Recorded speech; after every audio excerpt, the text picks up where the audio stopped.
Thanks, we'll get started. No mai haere mai. Ngā rangatira tēnā koutou, ko tai mai ki te ao toko kaupapa o te rā, no reira tēnā rā koutou katoa. So straight into any apologies. We're all here, but declarations of interest outside the usual, no. Public forums, there are none. Confirmation of minutes on the 6th of December, please. Thank you, Councillor McPhail. Seconded, Councillor Morrison. Any changes? Questions? Let's those then, all those in favour, please say aye. Aye. Against? Carried. Thank you. There's no extraordinary urgent business. Any questions? Does anybody have a report? Any councillors have a report? Right. Just wanted to draw your attention to the paper that was circulated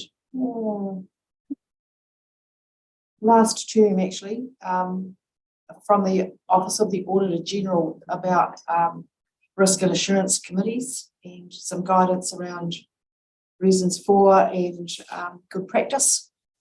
What I will do is we will attach that to the minutes, or actually no, we'll send it out after the meeting today because it's just a good reminder for all of us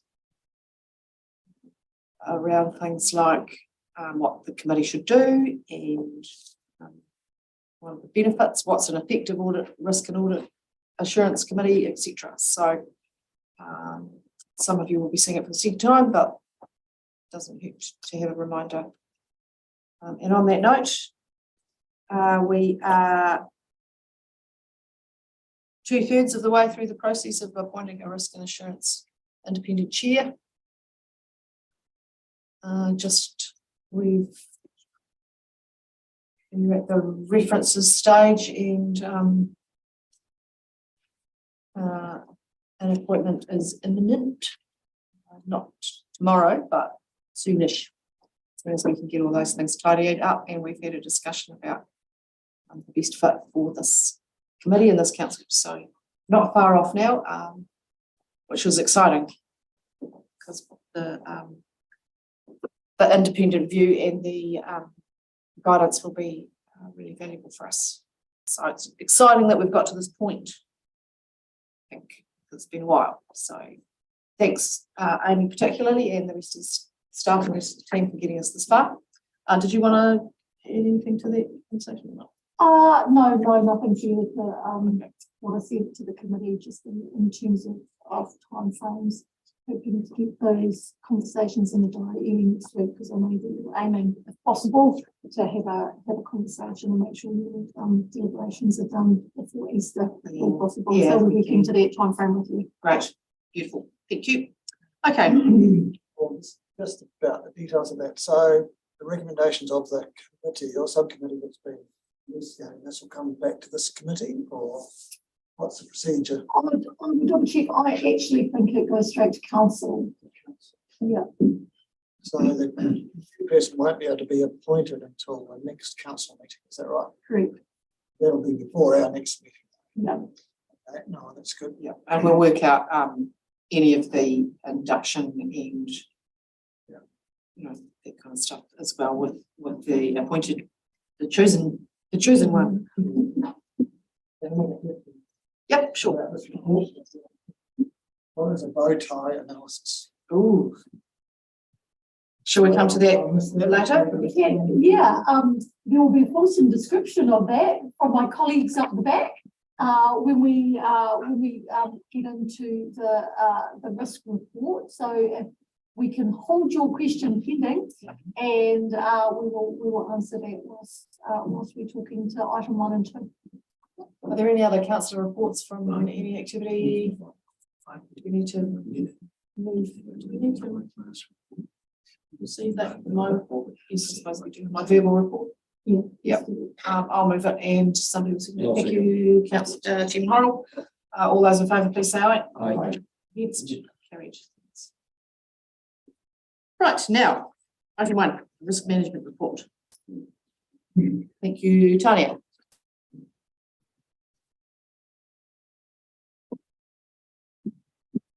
Thank you, Chair. I'd like to present my report as read.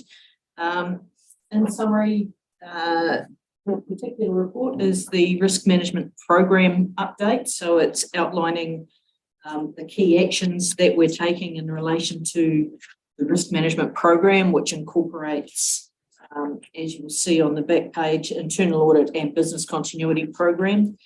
Even though our primary focus has been and currently is the risk management, the framework, identifying the top risks. To answer the earlier question, Bowtie analysis provides, it identifies a risk event, and then we look at what is likely to cause that risk event and what we can do to mitigate that event happening.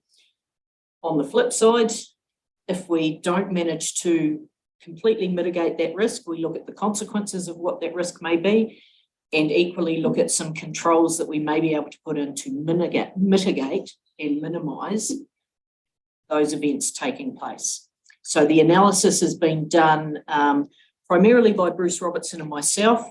Some of it has been assessed by the executive leadership team, but the next big piece of work that I'm currently in the process of planning is sitting down with each of the executive leaders and looking at the bow ties that have been done, confirming exactly what the causes are, what the consequences are, what controls we may or may not be able to put in place, and actually doing an assessment as to how severe is that risk. Is it a critical risk? Is it a minimal, low risk using our analysis tools? So that's the next big piece of work. Is there any other question? Just to add about why it's called a bow tie, councillor, is just because when you put the risk event in the middle, it's just a small singular thing, but when you start to layer out the consequences or the antecedents, that was going the wrong way in my hands and my head, it forms the shape, they fan out, so it forms the shape of a bow tie, which is what we call a bow tie analysis. Example of that operation? Sure. Do you want? I'm happy to give one, but do you have one off the top of your head? One of the risks that we may look at is significant damage to our assets. So what would be a cause of that? Could be a natural disaster, could be floods, could be intentional damage. So how do we mitigate those causes? And it may be things like security fences, stop banks.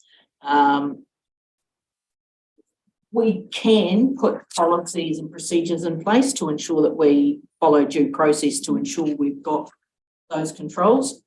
Worst case scenario, that event happens, then we look at what are the consequences of it. And if we're talking a failure of a flood bank, stop bank, that could be loss of life. It could be damage to not just our property, but the community's property. So then we're looking at how we're mitigating that. And I think we've probably got some real life examples of what we were looking at with Matala. And some of the things we would be putting in place would be communicating with the community, putting in place assessment of, or early assessment of potential damage to the flood banks, identifying which ones are at higher risk. And some of those controls may be well within our means for the moment, but what we do is use that analysis to then make an assessment as to, is it a cost-effective control to put in place for that particular risk? And when you're talking potential loss of life, you know, you don't want to be sitting there going, well, you know, we can't actually throw that money at it. You've actually got to look at the practical side of what are those controls that we can put in place. So as Amy said, you start with the risk event, you've got your causes and your consequences at the far outside, then you've got mitigating controls and preventative controls. So the mitigating controls should, and in some cases will, stop the event happening. the preventative controls reduce the impact. So they're the things that we're going to be looking at as an organisation. What are these controls that we should be putting in place? Firstly, to stop the event happening. Secondly, to minimise the impact. So as far as flooding, that flooding example is concerned, to what extent do we consider events if we did everything we thought was necessary, like making the stop bank strong, but the water still went over the top and flooded people out who were in a risky place? Do we go as far as assessing that and how we might mitigate that, or is that a bit too far? Is our bow tie too big then? No, that's the level of analysis that's going to take place with each of the risk owners, because at the moment, it's only my thinking and Bruce Robertson's thinking. We need to drill it down, and then from there, we'll put in place action plans for each of those controls. Is that control sufficient? Is having the monitoring in place or one-off assessments sufficient? You know, if we know we're heading into a period of heavy rain, do we actually go out and do further assessments? Is that practical? Is that going to actually provide any benefit to us? So there's a lot more work that can and will be done around that. Chairman Hall? Yes, well, I think the work we've just done on the Mataura left bank is probably quite a good example where a risk was identified. It's still good over top, but we've mitigated the risk of a sudden impact, because you would know before it overtopped you had an issue. And I'm very relieved that I don't have to throw over my bow ties. I realise it would have been a risk to wear them. But Amy, did you want to chip in? All I was going to say is once that week has gone through the executive, these will be the types of things, and Tony will talk about it in this report, next report as well, that we will bring to this committee. We'll be doing risk deep dives with you. So every time we have a committee, once that week shaped up, we'll be bringing these risks to you. We'll be talking about the bow ties. Will actually be, I mean, the bow ties are just a tool. It's actually what's happening really around that. What are the action plans, as Tanya said, and what do those action plans actually do to reduce the risk, either in terms of the likelihood or the impact? And you know, your role then is to ask the questions about, is that sufficient? And for you to have a conversation about actually what level of risk are you prepared to tolerate? Actually, what's reasonable, what's acceptable to council, and you know that might look different for different risks. Yeah, and I was just going to say that very thing actually, that at some point we need to determine what our tolerance for different risks are and tolerances are, and as some people suggest, you can't just keep building stop banks higher and higher and higher, because it at some point becomes counterproductive and too costly. So those big conversations we've still got to have. But now that we've at least identified our top risks for now, you know, we can get those conversations started. Tanya, just a question from me about what kind of relates to your comment about the bottom-up view. Just wondering what teams you've, you know, got together with and had a conversation with. And initially, it has been a number of the integrated catchment management teams. For example, biosecurity, biodiversity are well on board. They're utilising the template risk register. I believe some of the discussions are taking place through the GM. Consents is another area. Bruce Halligan is on board.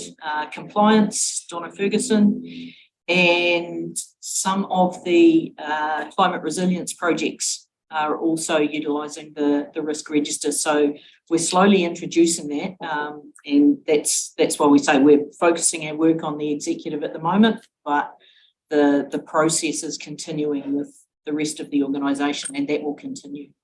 have you had any noticed any trends or you know, Not as yet. It's still early days, but I think the big trend that I'm seeing at the moment is they're quite detailed, because these people are dealing with the detail. I haven't stopped that because we want to continue to encourage the thought process and the flow of information.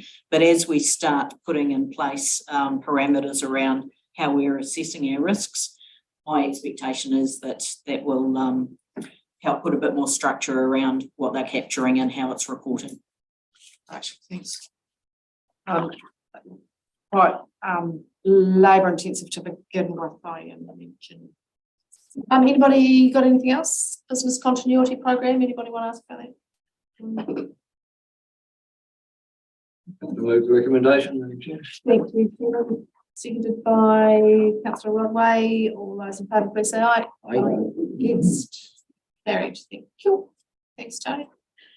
Moving on to the next report, thank you, Chair, is the organisational risk report. So this is drilling down to the work streams that we're doing within the risk management framework. So it is very focused on the risk. As we've talked about, we have the top risks that were workshopped. They've been further refined. We've talked through the bow ties. The table provides the top risks. And as we've said, the next big step will be to work with the executive to confirm the bow tie analysis, the consequences, causes, mitigations and controls. And the expectation is that the next risk assurance meeting, we will be doing deep dives into probably 2 at a time, I think, was the plan at the next meeting. So it will be the GM responsible for that risk that will be presenting that information to you, and the opportunity to raise questions and discuss, debate, analyse the risks. Sorry, I was going to say, if I could just further add to that. So this is, as part of our risk journey, we started this over a year ago, probably, with the previous council in terms of identifying and brainstorming what council felt the top risks would be. We did that exercise as well with executive. We have been working on shaping these up. We call them top risks, but I think it's important to note that we haven't done any assessment on those risks yet. So, to Tony's point before, when we put them through an analysis tool, when we think about the mitigations that are in place for them, they might not be top in terms of extreme. And that just reflects, the dynamic nature of risk and risk management. And we might also find that, over the course of time, these risks morph and change, and that might, it'll be contextual in terms of how we assess risk and what's on our mind and what we're managing. And I do have a couple of questions for councillors, actually. Yeah, councillor Morrison, did you have a question? I was curious around when the opportunity comes to take a deep dive. How do we select or prioritise the risks we're going to deep dive into? That was my question, yes. For example, it seems to me that community and stakeholders have trust and confidence in council, as an example, as one that could be eroded significantly over time, and thus could actually take significant investment to re-establish if it's at risk indeed. And so I'm just wondering if amongst that list there was potential to perhaps prioritise some that we think might have a long burn kind of dimension to it. That's exactly what we were going to do next, because this table was not in any particular order. And so, not putting words in your mouth, but I think Amy was about to ask us which things we would like to cover off first. Yeah, and also in relation to that, just the bench chair, is there anything on there that, having for those fresh eyes who weren't part of the initial conversation, and for the eagle eyes who've been who were here on the previous committee and as part of previous council, is this what you'd sort of be expecting to see, or is there anything else that we've missed, or are there things that you're going, So that's just, you know, just a broad sense check. And then secondly, in terms of what the burning issues are that you might like to hear about sooner rather than later, I don't think we really need you to rank them all, but actually, are there any on here that from a deep dive point of view you would like to hear about sooner rather than later? So firstly, just a sense check around if there's anything that you feel is missing or superfluous. Now, speak now. Great. Okay, so Alistair, do you have? Probably the first one at the top is the top one. It's the safety of our health and safety of our staff And community. and communities. Okay, start of 10. And communications. Yeah. No, what was it? Community and stakeholders. Yes, sorry, trust and yeah. confidence. in Yeah. the council. Any other office? That was the one I was trying to understand and look at that, because whatever we do here, if we don't trust, we're not going to get anywhere. We're actually getting where we want to go. And it occurred to me that when we do a deep dive, if we're doing a couple, it might be neat to have an external facing one and an internal facing one concurrently to look at some of the perhaps the tensions or differences that might emerge. That's helpful, thank you. Can I just throw it out there? Sorry, as we're talking. Yeah. Around that, about the comms, the communications, it all involves that. To get the trust, we're going to have the right information, and I just don't see anything specifically a risk of getting the information flow wrong. I'm just trying to find something that goes into these. If we can't reach the community and don't get their trust, you can't reach them with a serious risk problem. So, That's sort of saying, yeah, Yeah. and which as part- comes and then you lose the trust. And Yeah, yeah. everything else. So as part of that bow tie analysis, I think you'll find that that's part of the discussions that will be had, and part of the issues that'll be identified. What are all the things that could impact on our ability to maintain trust and confidence? And that might be messaging, there might be reach, might be our actions, how we behave. Leading by example. Leading by all that example, stuff. not leading by example. Yeah. Yeah. Things that, you know, that we'll look at and come and talk to council. About. The other thing, a bit hot on the heels of what we discussed last week, would be perhaps maintaining momentum of direction of travel. So, which means we have to be clear about what that direction is. So I would suggest that if we're not able to maintain that momentum and that direction, it would be something there. Ask, what do you mean sort of in terms of maintaining consistency and continuity? Is that what you? Yes, but because the ultimate vision is clear and well exercised or exorcised. Yeah, I think that's I think you'd take out that end bit of that one, wouldn't you? Through transition to new council, well, that risk is partially averted because It might be worse.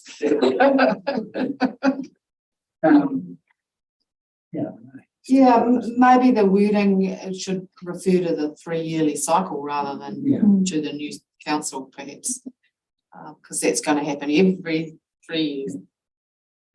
Chairman Horrell? I think following on from that, is that, and this is going to be key for going out and talking to the community about plan change tuatahi, is that we have key information data and systems to support effective decision making, and so that is going to be key as we go out, and we know that, but it is going to come into focus in the next 12 months. And not forgetting cyber security, etc. So we've covered off half of them already. But also noting that with respect to health and safety, for example, and cybersecurity, we do report on those quarterly Yep. to you anyway. Yeah. Yeah, as part of this committee. And it's really- So Tanya, does that give you a bit of a feel for, or not enough of a feel? Yeah, but one question I would ask the committee is, whilst we're going through doing the analysis and doing an assessment of where we see the severity of the risk, do you want all risks reported through this committee, or do you only want the extreme risks reported through this committee? So we had a discussion quite some time ago about this, didn't we? Did we actually land on a kind of a tolerance level? In terms of taking it out of the risk context and just thinking about the role of governance, and respectfully just to say, you know, the role of governance is to provide the assurance, not necessarily to get involved in the day-to-day running of the organisation. So the question would be in terms of, it's more around at what level are the risks that we need to be reporting through, because there will be a significant number of risks that we should be able to manage at an operational level. There'll be a level that we're managing at an organisational level, noting that some of the high risk or extreme risk to the organisation, whether they sit in any of those categories, should be the ones that perhaps are coming here rather than on risk. Yeah. Which is what I was referring to really, because we talked at some length about what we wanted, you know, at what level we needed to be notified about things, and we don't want to get into the weeds and the operational stuff. We need to know the broader impacts and implications for long-term planning, for example. So I think we probably need another workshop, might I suggest it? When we've got our new chair to work that through, because their guidance will be considerably more able than mine, I would suggest. Through the chair, I'd suggest that our reporting, the work that we're doing on the risk framework and the way in which we're setting up roles and responsibilities, the tools and artefacts that we have to manage risk at an operational and organisational level, those should be the things that as a committee you should be asking us about, and we should be reporting to you on in order to give you confidence that we're attending to those matters. Well, I gave you some made up comment I was going to make, that I don't want to hear about rats and mice, but I just want to have confidence that the staff have plans in place to deal with them. So we don't want pages of stuff that somebody stubbed their toe coming in the door and we will know not to do it again, sort of thing. So we want to see those higher level things that we actually need to keep focus on to make sure that they are being mitigated. And that we're able to perform the objectives which we have, I guess. Does that give you a steer for the deep dive, Tony? That's exactly where my thinking was at. Based on my past experience, we focus on the high level ones.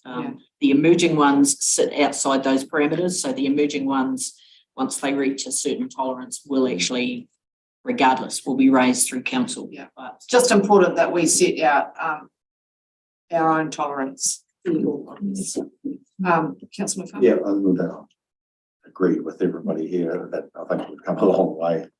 And now we're actually sort of sorting out what we actually want to see, but it's actually the process. As long as we're confident in the process, you can deal with. That there is a process dealing with those risks, the minor ones and bits and pieces, obviously in government, my interested community and those, and some of those different things that are going on that around the community are quite a risk to our governance side of things. It's definitely wanting to know, but it's about process. For confidence being done, you've got to have confidence that it's there. Don't want any surprises. No.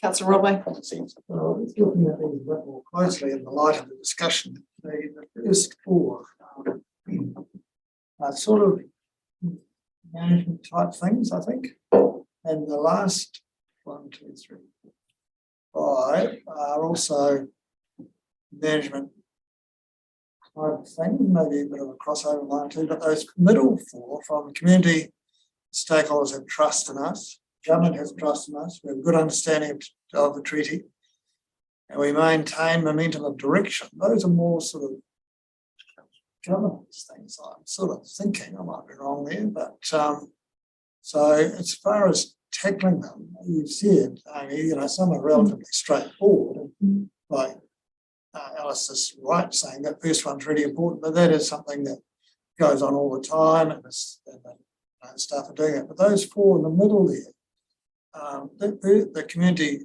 and stakeholders have trust and confidence in the council. That's very difficult, very challenging to achieve. I mean, I don't know of anybody that really trusts the government anymore. So it's a difficult thing. Much hard. Some of those things are much harder and more comprehensive and difficult to deal with than others. I guess that's what I'm trying to say. And some of those are more beyond our control than the other things that are beyond our control. That's exactly why the GMs are sitting down doing the analysis and looking at the causes and consequences and realistically, is there something we can do to mitigate or control? And you're absolutely right. In some cases we can't, and we just have to accept what's there. But that's the next level of analysis that takes place. So this is just giving you a flavour of what's there. And through you, Chair, just when we were thinking about risk and, you know, coming up with the list, with council, actually these things, whether they're significantly within management control or council control or not, these are all things that stand in the way of us being able to achieve our goals and objectives and our mission and vision within the community. So that is why they're important and they're significant. Okay, you've got what you need to Tanya? Certainly have. Thank you. Fabulous. Somebody like to we note report. Thanks, Councillor McPhail, seconded Councillor Gibson, I think. All those in favour, please say aye. Against, carried. Thank you. Thanks, Tanya.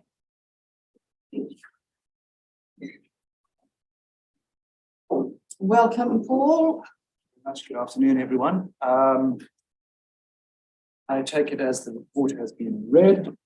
Just a few things that I'll just like to bring up, and it's just from our last discussion was a bit around the emerging risk of people interaction with our staff and the aggressive behaviours. From the report, you'll see we had a case of, once again, you know, a person and a group of people being abused by the public.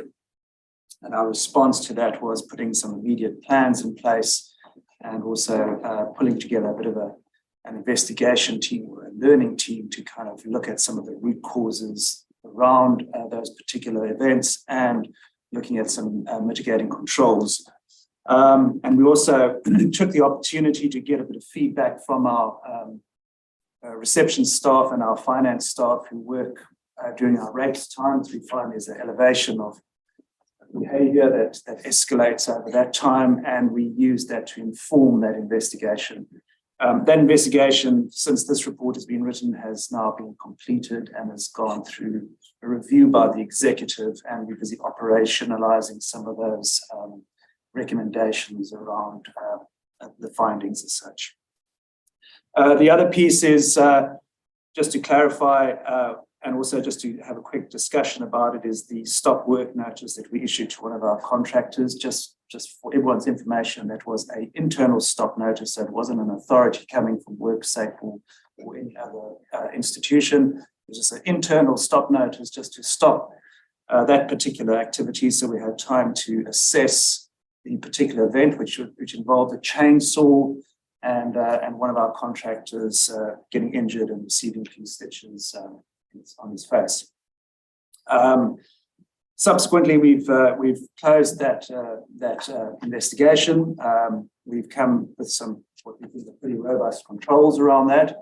And following from that particular event, and this is after this report was written as such, that we instituted a new safety initiative or health and safety initiative, which is called a safety alert. And basically those alerts are used to summarize the event, summarize some of the key findings, and to give some direction around some of the mitigating actions that we expect the whole organization to take. And that's the intention of the safety alert, is to communicate that incident right across the organization and try and get some consistency in some of the recommendations that we've made. And then the last item is just a real positive that we got out of our Good Yarn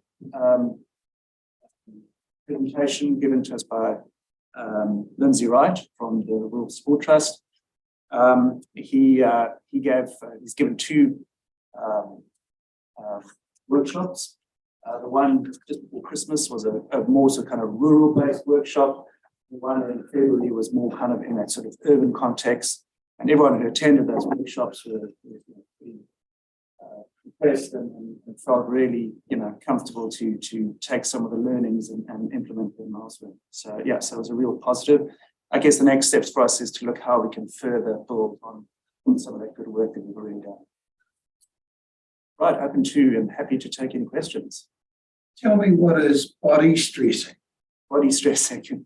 Because to me, that, I'm not sure what it is. So body stressing. Trying to get out of a tune like. And it's exactly that. It is typically your musculoskeletal type injuries. Things like sprains, strains, back injuries, that sort of type of stuff. So it's about where the body is, stressed in some direction. Next one is environmental living. That's Are you healthy when you have environmental living? no, so that's animals. So animals and insects. So insect bites, stings, dog bites, lion attacks, whatever. I can understand the reason of that. Any other questions? You alluded to the one I had, Paul, around, what follow-up might come from those Good Yarn workshops, but clearly you're still hatching that plan, are you? Yes, yeah. I mean, there is the Good Yarn is a whole program, and it's it's about investigating appetite to continue that whole program itself, or whether we just use bits and pieces from the program, and like we've done now, just bringing in Lindsay and someone in just to give us a bit of a workshop, or whether we actually adopt the whole program. So we're just busy working through that. The trick question, of course, is there a cost to that? There is. Work that into the equation as well. Thank you, Councillor McPhail. Lou Morris's job. And just on the stop work notice, I take it was either 10th of November 2023. Either 22 or 23. Oh, gosh. A month or a year. Duly recorded, I can read the agenda. It's quite good if we can predict them. Funny enough that Well, I thought you're looking into the future and got it sussed. Yeah. people picking that up, because that wasn't picked up by someone else. He's looking at me. Yeah. Also am I. And someone else. Okay, any other questions for Paul? Yes, I see the defibrillator pads are getting worn. Have we ever used it? So it's, The defibrillator. no, we've never had to use it. No, we've never had to use it in anger. So it's just old age, but I think it's. Oh, there are so many opportunities. Jeremy, did you have something else? Yeah, just in regards to the verbal use of abuse. Is that, do you get to the point where if you need to like bring the police in or something like that, if you need to talk to that, has it got a red mark on that? Yeah. So what we do is we do a very low level notification. So it's not obviously it's not a 114, but a 105 potentially, where we will just notify the police. And what they'll do is they'll open up a docket or something. So basically it's noted, so that if they do get a call from us, with a similar issue, they will, and particularly if it's assigned to an individual who we know and we have a name, their response will be pretty quick. And sometimes, they'll only have that docket open for 24 hours unless we request for them to have it open for longer. But that's generally, and usually we would only do that if we feel there is an immediate risk to someone or to our property. Sorry, Megan.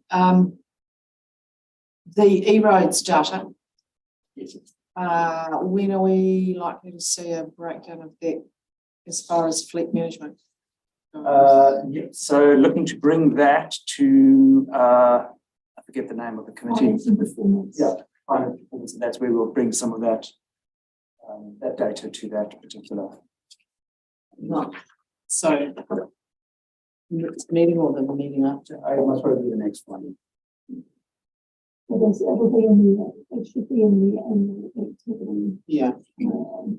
Yeah, but it's more about like the split of the committees. Yeah. That are more of a performance point of view. I'm conscious that it is a subject dear to many when we're thinking about our greenhouse gas emissions and fleet. And there's I was going to bring together a team and we're going to look at the thing in its entirety. So it's not just about performance and utilisation. And we implemented the bucket system. So we try to well, actually, Paul, you could probably speak to that. Yes, yeah. So part of the suite of tools that comes with E-roads is a booking system. So and it it speaks directly to E-roads itself. So it gives us some opportunity to do some analysis of data, particularly around the utilization. And all it is, it's just a booking system. So a vehicle's available, you go into a calendar, you book it, and you use it.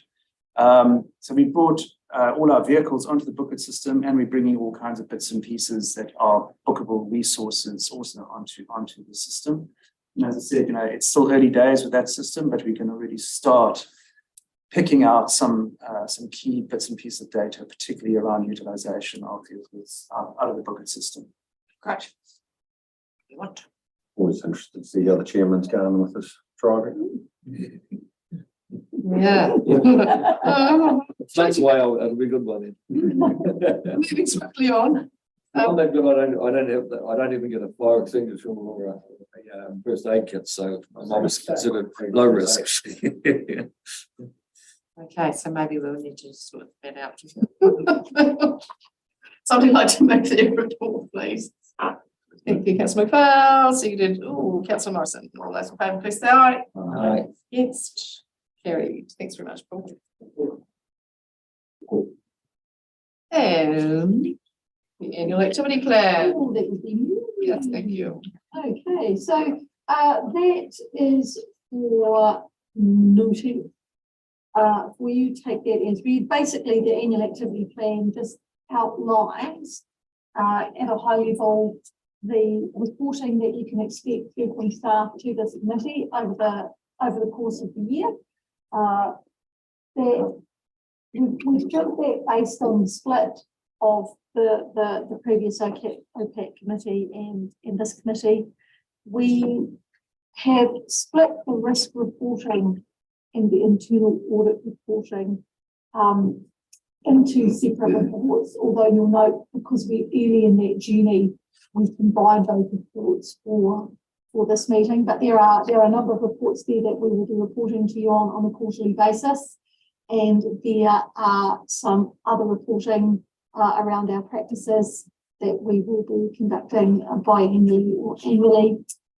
The audit reporting, that's really about, in terms of the audit findings, how are we going against delivering those? Are there key areas of risk that have come up from the audit report and how we attend to those? And I just need to confirm for the purposes of this paper when exactly that audit is, and we can expect that letter so we can have that conversation with you, which is why it's TBC. The OAG updates, we'll keep scanning the OAG website and see what comes from there that we will bring to your attention. That will no doubt be a review and discussion document for this committee. And in terms of our CPOs, historically with the committees that we run, and certainly OPAC, it's been the feedback that we've had from the committee is that it's great to have externals come in and speak to the committee. And I think given the they are council controlled organisations, and so they're organisations with whom we have an interest.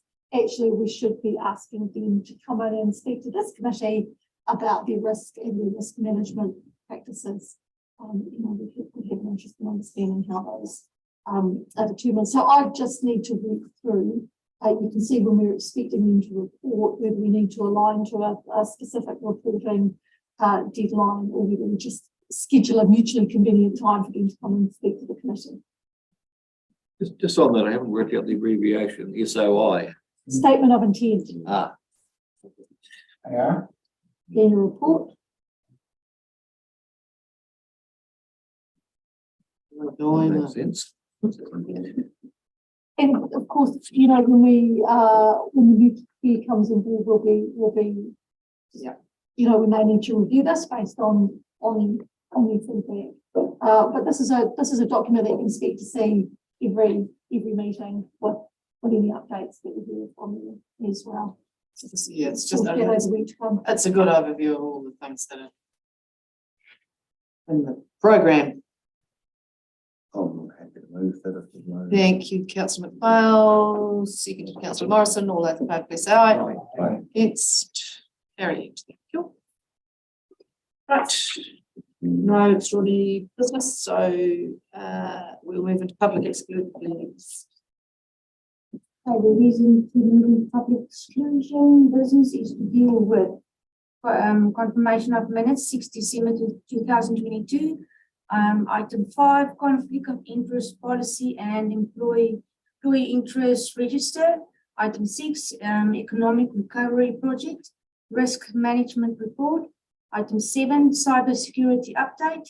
Item 8, local government official information and Meeting Act 1987 summary of inquiries for 1st July to 31st December 2022. Item 9, divisional update, and item 10, overview governance level risk management. Reason for passing the resolution: to carry on without prejudice on disadvantaged negotiations, including commercial and industrial negotiations. To prevent the disclosure or use of official information to improper gain or advantage, to protect the privacy of natural persons, and enable any local authority holding the information to carry out without prejudice of disadvantaged commercial activities. Thanks. Here are the reasons I'm happy to move, that we move to public exclusion. Morrison, seconded councillor McPhail, all those in favour, please say aye. Against, carried, thank you. Just to carry on while I Confirm that the live streaming is stopped. just plug myself on, excuse me a moment. I can reach. I guess.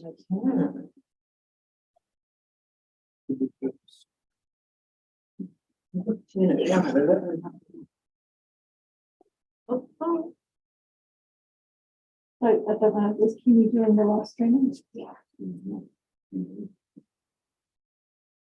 So you want to create confirmation that that's stopped?